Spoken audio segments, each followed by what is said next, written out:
Hello and welcome to Face to Face, where we discuss current affairs from a Central Eastern European perspective. Good evening, I'm Anna Kalczyńska, and I'm joined by Michał Broniatowski, Editor-in-Chief of TVP World. Good evening. Good evening, Michał. So, Chancellor Olaf Scholz is bidding farewell to its position at the helm of German politics with a vote of no confidence passed, early elections expected as early as February. Germany faces its deepest economic crisis in generation, as well as severe damage to its international image. Can this German engine, as we like to call it, still be restarted? This engine is a bit slowed, and it will take time for it to restart. Problem is that this is history of their own making because of the miscalculation of the price of energy, which the German factories were supposed to be using flawlessly. Well, what happened was that Russia started aggression against Ukraine. The price of energy skyrocketed, and the German economy, which was, business plans are not possible to be changed from day to night. It takes years, especially in heavy industry. Why I say it's of their own making? Because Chancellor of Germany for 16 years, her policy was that we make business with Russia and we trust them. So anything that Russia proposed, any threats on their part were not treated seriously and diminished. And the result is that now Germany is in big trouble. There is a war in Ukraine, which was not inevitable because of the attitude of Germany, which first did not agree for the membership in 2008. It didn't agree for the membership of Ukraine in NATO, which appears today to have been a big mistake. Exactly. So, well, on the other hand, we know that Germany will suffer, but will overcome. Which would be good. Going back to this, you started saying that he's bidding farewell. Yes. This is typical German farewell. It lasts several months. It's langsam aber sicher. But it all started late in November, and it'll be 3 months of slow death of the government of Mr. Scholz because of these sort of safeguards in the constitution, so that there is no crisis. But it's painstakingly slow, this process of takeover of power by the new government. We have to add to this date of February 23, for which are most probably the elections slated. But then there will be weeks before a ruling coalition will be created. Apropos of this ruling coalition, with the CDU and Friedrich Merz leading the polls, apparently he will be the next chancellor. So what can we expect from him as regards Ukraine and internationally Germany positioning itself? Well, his attitude towards Ukraine will be much more assertive towards the war.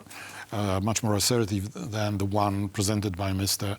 Scholz, who is now showing how prudent he is. And this is his way of electioneering before the elections, before the vote in February. Scholz wants to appeal to Germany's pacifism. But it's very nice to be a pacifist in peacetime. In time of war, it's better not to be pacifist. Rather than that, you have to prepare for war if you want peace. This is, all sayings are proving quite true in this situation. So yes, we should expect that Mr. Merz will be not only be much more outspoken than Mr. Scholz, but he will also be taking more courageous actions, like, for example, sending German missiles attacking targets inside Russia. But appeasement seems to be like a European malaise, I would say. Germany's political reshuffling and de facto Scholz's weakness on both domestic and foreign arenas, have also impacted Europe. Both France and Poland are resistant to engage themselves more on this European arena as regards defending Ukraine. Both countries have different reasons for that, for this inertia, so-called. So do you think that Germany can somehow reshuffle also this cooperation with Merz at the head of the government? You know, they, as I said, they will be definitely more assertive and more courageous in operating there. And the leaders of Europe are already counting very much on it, starting with President Macron, but very visibly Mr. Tusk, who is speaking up, maybe not against Germany, but he's quite adamant in presenting opinions that Germany, until it has its own new government, strong government, has no role really in planning future big politics concerning this war. The example of this can be, mutual talks only between French President and Prime Minister Tusk in Warsaw last week. Tusk not inviting Germany for talks in Warsaw, things like that. So we should hope that starting next year, Europe, also helped by the signals from the other side of Atlantic, will become much more active in terms of supporting Ukraine in its war against Russia. In the meantime, in Brussels, we have seen today a meeting of Minister for Foreign Affairs of the Big Five with the EU top diplomat Kaja Kallas. By the way, Annalena Baerbock, the Minister for Foreign Affairs of Germany, had a very special status today with a vote of no confidence on the very same day. Well, she's a minister until she's not. So, exactly. The world is not collapsing because of the vote of non-confidence. Absolutely. This being said, well, we wonder what obstacles can Kaja Kallas meet and face with regards of proposed sanctions against members of the Georgian Dream Party in Georgia, right? I mean, is this just a pure talk, or can really EU impose some sanctions and move to action? I think Kaja Kallas has to speak up, has to present her position, and her position is impose sanctions immediately. But the situation in Brussels, in the organization in which some decisions, like, for example, decisions about sanctions have to be taken unanimously by all 27 member countries. This time, again, we will see an opposition from countries like we see there's opposition from countries like Hungary and other countries. And yes, the only thing that Brussels can do is to impose diplomatic sanctions against holders of diplomatic passports, because for this only a decision of the European Commission is required, which is not taken unanimously but by majority. It will be only symbolic. And in fact, all the sanctions that Europe can impose against Georgia are and will be symbolic. It's not the case of Russia, where you cut off oil and gas, and you may or may not harm Russia, but nothing of that can be imposed against Georgia. So we can only make statements, which luckily Brussels is doing in proper direction. Yes, but I wonder if because we are making and listening and reading statements, it's to my understanding only words and no action actually follow. So shouldn't the unanimity requirement as far as imposing EU sanctions be lifted simply? There will always be Hungary and other countries, as I mentioned, aligning quietly, who will be blocking such initiatives. So maybe you used one. EU law has to be changed, no? Yes, you used one wrong word here, simply. Yes, of course, people are talking about it for years, that this is a stumbling point in smooth decision-taking in the European Union, that some decisions have to be made unanimously, especially in view of such opposition from such countries like Italy or other small countries which may emerge or not in future. Especially, this is a very important problem in the context of possible enlargement of the European Union, because there will be more instability. More unstable countries may join the Union, and so. In fact, for the future of the Union, it is absolutely indispensable to give up on this requirement. But for this, to lift unanimity, you again need unanimity. Hard. Yes, I mean, I imagine that a treaty should be probably established, a new one for European Union, and the decision-making process should be completely redefined. Well, you know, but do we have time for that, right? Well, the treaty has to be ratified by every country, so it takes years, and then suddenly, as we saw in the past, one country may say no, and the whole process collapses. Yes, and for that we don't have time, unfortunately. So we are trapped, basically, or at least EU politicians are. You know, European Union is an organization of coming to a compromise. Sooner or later, they will find a compromise, and we will have this change, because otherwise, the European Union is ungovernable. Mm-hmm. Yes, well, with Viktor Orban at the head of Hungary, he will always be the one pushing the brake. Yes, until he is. Until he is. All right, so Kaja Kallas came from the Middle East, and she also thinks about sanctions probably in a perspective being lifted in Syria. But so far, she says Syria's new interim leaders have made positive signals. That's not enough. They're judged by their deeds, not just by their words. So the coming weeks and months will show whether their deeds are going to be in the right direction, says Kallas. Do you think that is possible, that the new Syrian government enters a new era? We can only hope and pray for this to happen. If we are using quotes from Mrs. Kallas, let's use another one in which she says that Brussels' requirements for the new government in Syria is, I will read it, is stability, sovereignty, territorial integrity of Syria, but also respect for minorities, no radicalization, the build-up of institutions, unity of government. This united government concerns all the groups in Syria. Also, there is a problem of accountability of the crimes committed, which is a serious problem, because the huge groups were involved in these crimes. And, you know, this vengeance is always problematic. It's not always clear what is black and what is white. There is a very, very difficult task ahead of the new government in Syria, when it is created after this more than half century of regime of Assad's. You can see the list of requirements for the government to be reliable enough to talk business with it. But here we have the facts, and you know, there's not only the problem of the future government, the creation of the future government in Syria, but also involvement in third parties in the situation in Syria, while Russia was forced to move away, or at least to stand by.